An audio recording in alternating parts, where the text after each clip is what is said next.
Assalamualaikum warahmatullahi wabarakatuh. Selamat datang di channel Bu Husno. Jangan lupa klik tombol like dan bagi yang belum subscribe, jangan lupa di-subscribe ya. Nah, pada video kali ini kita masih membahas tentang trigonometri, yaitu perbandingan trigonometri pada segitiga siku-siku. Nah, sebelum kita lanjut, kita harus mengetahui dulu tentang istilah penamaan di trigonometri. Nah, di trigonometri itu ada yang namanya sinus. Nah, disingkatnya dengan sin. Ada kosinus. Nah, kosinus ini disingkat dengan cos. Lalu ada tangen. Nah, tangen disingkatnya dengan tan. Lalu ada kosekan. Nah, kosekan ini disingkat dengan CSC atau kosek, ya. Lalu ada yang namanya sekan. Nah, sekan ini disingkat dengan sec. Nah, tetap dibaca sekan. Nah, lanjut kotangen. Nah, kotangen disingkat dengan kot, COT. Nah, jadi ada 6 ya. Ada sin, kos, tan, dan kosekan, sekan, kotangen. Oke, kan tadi judulnya itu adalah perbandingan trigonometri pada segitiga siku-siku. Nah, jadi misalnya segitiga siku-sikunya seperti ini. Nah, pada segitiga siku-siku kita harus menentukan yang pertama itu adalah sisi miring. Yang mana yang dikatakan sisi miring? Nah, seperti yang telah dijelaskan pada video sebelumnya, bahwa yang menjadi sisi miring itu adalah sisi yang berada di depan sudut siku-siku. Nah, di sini kan yang merupakan sudut siku-siku yaitu B. Nah, jadi di depan sudutnya, sisi di depan sudut ini yaitu sisi AC. Nah, jadi sisi AC ini yang merupakan sisi miring.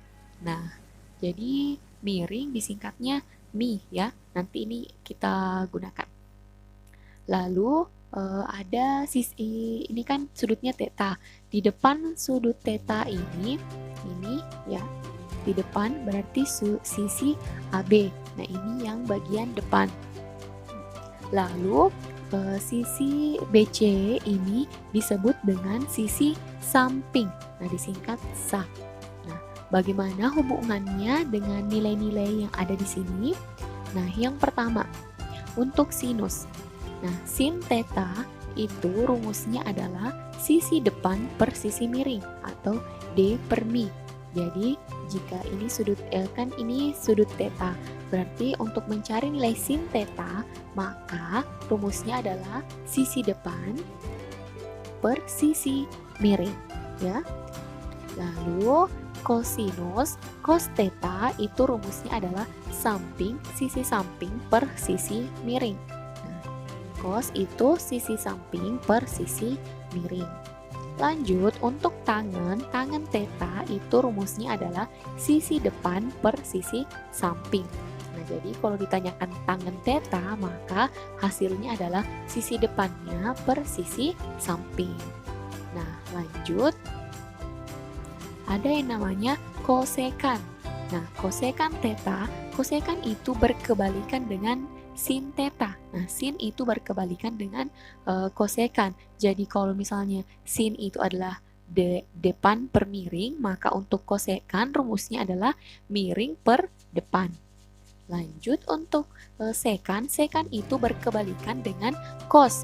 Nah, kalau cos rumusnya adalah samping per miring, maka untuk sekan rumusnya adalah miring per samping. Nah, lanjut, untuk kotangen itu berkebalikan dengan tangen.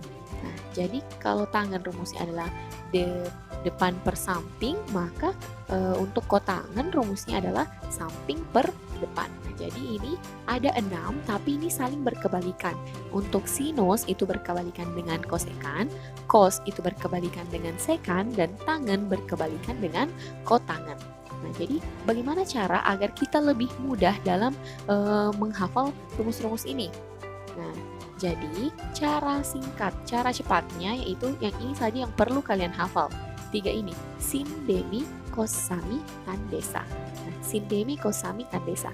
Jadi sin demi artinya sin itu depan per miring, cos itu samping per miring, tangen itu depan per samping. Jadi 3 saja yang dihafalkan. Nah, untuk kosekan, sekan, dan kotangen itu mengikut. Yang penting kalian ingat bahwa sin itu berkebalikan dengan kosekan, cos berkebalikan dengan sekan, tangen berkebalikan dengan kotangen. Nah, jadi ini saja yang kalian hafal. Sin demi cos sami tan desa. Sin demi cos sami tan desa. Nah, itu saja. Nah, jadi kalau kalian sudah menghafal untuk 3 ini, nah sudah bisa memahami semua ini ya, ke-6 ini. Oke, agar kalian bisa lebih memahami, kita ke contoh soal. Oke, segitiga ABC, siku-siku di B dan besar sudut A sama dengan alfa, dengan AB sama dengan 8 dan AC sama dengan 10 cm. Maka tentukan nilai dari sin alfa, cos alfa, tangen alfa, kotangen alfa, sekan alfa, dan kosekan alfa. Nah, jadi kalau dapat soal seperti ini kan belum ada gambarnya. Nah, berarti kalian diminta gambar dulu biar lebih mudah dalam menyelesaikan soal ini. Nah, jadi kita menggambar segitiga ABC yang siku-siku itu di sudut B dengan besar A itu adalah alfa. Nah, jadilah gambarnya seperti ini. Nah, ini adalah segitiga ABC, siku-sikunya di sini di sudut B dengan besar sudut A yaitu alfa. Nah, selanjutnya di soal juga diketahui bahwa panjang AB itu 8. Nah, ini ya AB, ini panjangnya 8 dan AC sama dengan 10. Nah, jadi AC 10. Nah, ada satu sisi yang tidak diketahui panjangnya, yaitu sisi BC. Nah, pada segitiga ABC ini yang menjadi sisi miring adalah ini ya, yang berada di depan sudut siku-siku, berarti yaitu 10 ya. Sisi miringnya adalah 10. Berarti untuk mencari panjang BC, kita dapatkan 10 kuadrat dikurang 8 kuadrat ya. Karena ini kan BC bukan sisi miring, berarti dikurangkan. Berarti 10 kuadrat dikurang 8 kuadrat. 10 kuadrat itu 100, 8 kuadrat itu 64. Jadi 100 kurang 64 yaitu kita dapatkan akar 36. Akar 36 yaitu 6. Jadi panjang BC sama dengan 6. Nah, karena kita telah mengetahui bahwa BC itu 6, berarti kita sudah mengetahui semua panjang sisi-sisi segitiga ini ya. Nah, selanjutnya kita tentukan bahwa untuk sudut alfa yang berada di depan itu adalah ini ya, sisi BC. Yang di samping yaitu sisi AB, yang miring itu adalah ini sisi AC. Nah, kita langsung saja untuk sinus. Nah, sin alfa, sin itu kan sin demi, berarti depan per miring. Sisi depannya berarti 6, miringnya adalah 10, berarti 6 per 10. Disederhanakan menjadi 3 per 5, masing-masing dibagi 2. Oke, bisa? Nah, kita lanjut ke cos. Untuk cos kan rumusnya sin demi cos sami tan desa. Berarti untuk cos itu adalah sami, samping per miring, sisi samping per sisi miring. Nah, sisi sampingnya alfa ini itu adalah 8, miringnya adalah 10. Nah, dapatlah kita 8 per 10. Kalau disederhanakan menjadi 4 per 5.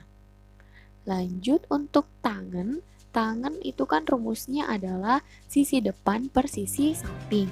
Nah, sisi depannya ini adalah 6, sampingnya adalah 8. Berarti 6 per 8 yaitu disederhanakan menjadi 3 per 4. Nah, lanjut untuk kotangen. Nah, kotangen itu berkebalikan dengan tangen. Nah, kalau kita sudah mendapatkan nilai tangennya 3 per 4, berarti untuk kotangen itu kotangen alfa besarnya 4 per 3. Nah, selanjutnya untuk sekan. Sekan itu berkebalikan dengan cos. Berarti kalau nilai cosnya 4 per 5, berarti untuk sekan itu adalah 5 per 4. Nah, selanjutnya kosekan. Nah, kosekan itu berkebalikan dengan sin. Nilai sin alfa di sini itu adalah 3 per 5. Berarti kebalikannya 5 per 3. Jadi, nilai kosekan alfa itu adalah 5 per 3. Bagaimana? Gampang kan? Nah, Tapi itu bakalan terasa susah kalau kalian tidak bisa mengingat rumus-rumusnya ini. Nah, jadi yang tadi seperti Ibu bilang bahwa untuk menghafal dengan mudah kalian hanya perlu menghafal sin demi kosami tandesa. Itu saja yang perlu kalian ulang-ulang biar bisa kalian ingat. Jadi kalau dapat soal seperti ini langsung saja, kalau sin alfa berarti sin itu kan sin demi, berarti depan per miring. Nah, jadi identifikasi yang mana sisi depan alfa, yang mana sisi miringnya dari alfa. Jadi kan sisi depannya ini 6, miringnya 10. Begitu seterusnya. Oke? Nah, Ibu harap kalian bisa mengerti ya pelajaran kita hari ini. Jika masih ada yang belum dimengerti, silahkan chat Ibu via WhatsApp. Oke anak-anakku semua, sekian materi untuk hari ini. Semoga bisa bermanfaat dan menjadi bisa bernilai berkah. Oke, sekian. Assalamualaikum warahmatullahi wabarakatuh.